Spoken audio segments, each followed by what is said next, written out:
Vannakam, and welcome. Today, we're going on a journey together to a place where the divine isn't just a statue in a temple, it's the very land under your feet. A place where a mountain of ancient rock is truly believed to be the living, breathing body of Lord Shiva himself. We're about to dive deep into the sacred mysteries of Arunachala. You see, this isn't just another pilgrimage spot. It's a spiritual powerhouse. To really understand Arunachala, you have to understand a force, a magnetic pull that has drawn saints, sages, and seekers for thousands of years. They all come searching for the truth that's hidden in its silent, ancient heart. So let's start where it all began, at its cosmic birth. Before any temple was built, before any town grew around it, there was just the hill. And its story isn't about geology. Oh no, it's about cosmology. The Puranas tell us Arunachala was born from a divine argument, a manifestation of pure, limitless light meant to bring balance back to the universe. Believe it or not, it all started with a quarrel, a clash of divine egos. Brahma, the great creator, and Vishnu, the preserver of all things, got into an argument about who was superior. And this wasn't just some small disagreement. Their fight became so intense, it was literally about to tear the fabric of the cosmos apart. That's when Shiva knew he had to step in. But Shiva didn't appear as a person to give a lecture. No, he manifested as an Agni Lingam, a spectacular, endless column of pure fire. Imagine a pillar of light so vast it had no top and no bottom. It stretched beyond the heavens and deeper than the netherworlds. It was a power so immense you couldn't possibly measure or even understand it. And then came the challenge. Shiva basically said, okay, you want to prove who's the greatest? Find the beginning or the end of this pillar of light. So Vishnu, taking the form of a mighty boar, started digging down and digging for ages, but he never found the base. At the same time, Brahma, as a graceful swan, flew up and up and up for millennia, but he never found the summit. Both returned completely humbled. Their pride just vanished in the face of the infinite. It wasn't about power, you see. It was a profound lesson in humility. So, at the request of the gods, and really for the good of all of us, Lord Shiva agreed to cool down this infinite pillar of fire. He gave it a physical form so that every being could come and experience his grace. And that form, that is the Arunachala Hill we see today. And around this living god, a truly magnificent temple was built over centuries.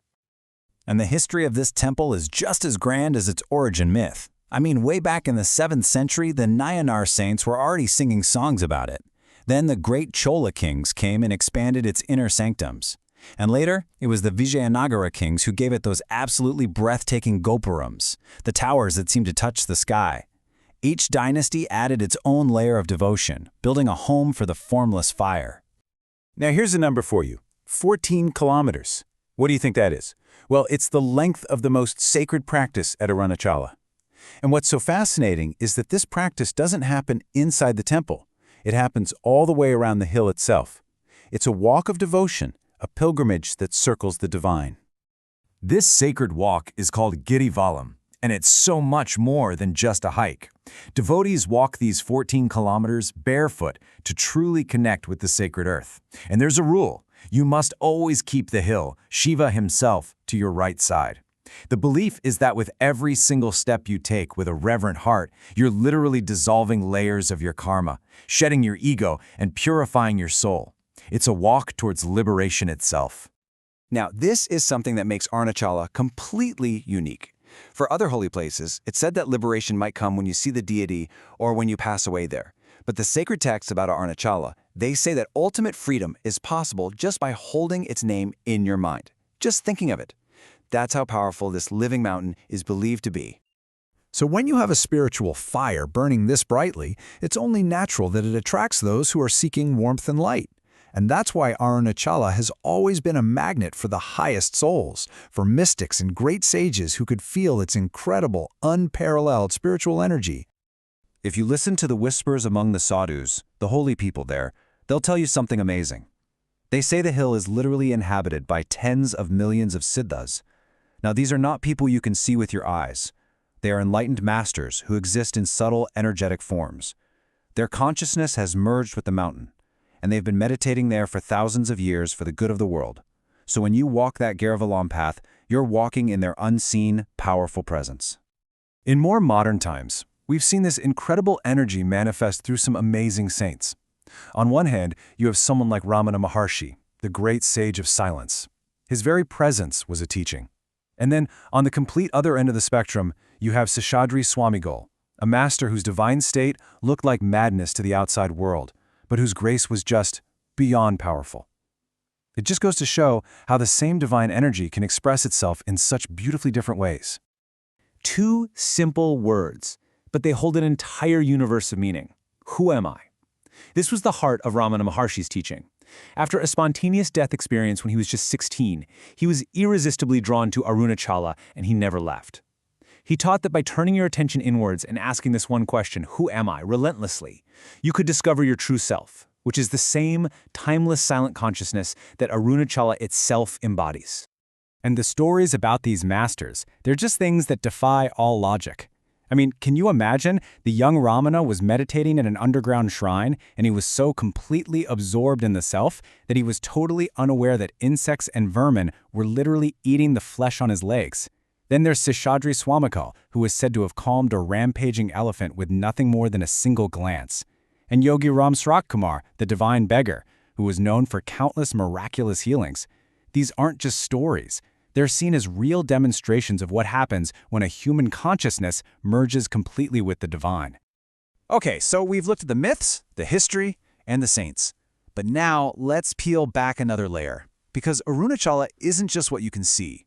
There's an entire unseen architecture of subtle energy woven into the land itself, and it affects the consciousness of everyone who comes near. Along that 14-kilometer Girivalam path, there are 8 special shrines. They're called the Lingams, and they are placed precisely at the 8 cardinal directions. Now, this isn't random at all.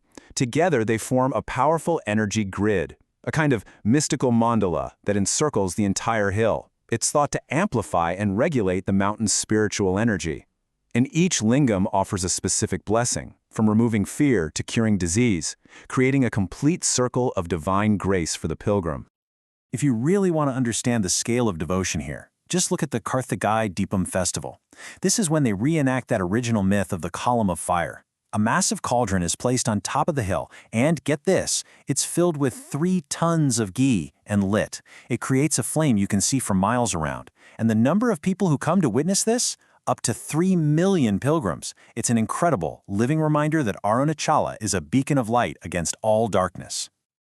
All right, now we're going even deeper. Beyond the public history, beyond the massive festivals, there are secrets. Secrets that are whispered only among initiates. These are the mysteries that hint at Arunachala's true nature as something more, perhaps even a portal between worlds. It's the question that mystics have been asking for ages, what is really going on here? Is this hill just a big formation of rock, or is it a vessel, a container for something far, far more profound? The deepest secrets are just staggering. The Lord talks about secret underground tunnels that the Siddhas use to travel between sacred sites. People report strange phenomena in some of the caves, like Virupaksha Cave, where compasses start spinning wildly and time itself seems to bend and distort. Some believe the entire hill is a cosmic heart chakra vortex for the planet. And maybe the most elusive secret of all, the legend of a 9th shrine, somewhere on top of the hill that is invisible to the normal eye. It's said to only reveal itself to true initiates, and only under very specific alignments of the moon. So, after all of this, after the myths, the history, the incredible secrets, we're not really left with a neat set of answers. Instead, we're left with one final, profound question. Because the journey to Arunachala, whether you go there in person or just in your mind, ultimately turns you inward. In the end, the mountain is like a giant, silent mirror. It reflects back the exact same question that its greatest sage, Ramana Maharshi, taught. It silently asks every person who looks at it, who am I? The greatest mystery of Arunachala, you see, isn't in some hidden tunnel or invisible shrine. The real mystery is the mystery of the self, waiting to be discovered inside of you. Thank you so much for joining me on this sacred journey. The secrets of this universe truly are endless, and it's a joy to explore them together. If this story has moved you in any way, please show your support by liking, sharing, and subscribing to Sacred Vantage Bliss. It helps us so much to continue bringing these stories to you. Until next time, Be well.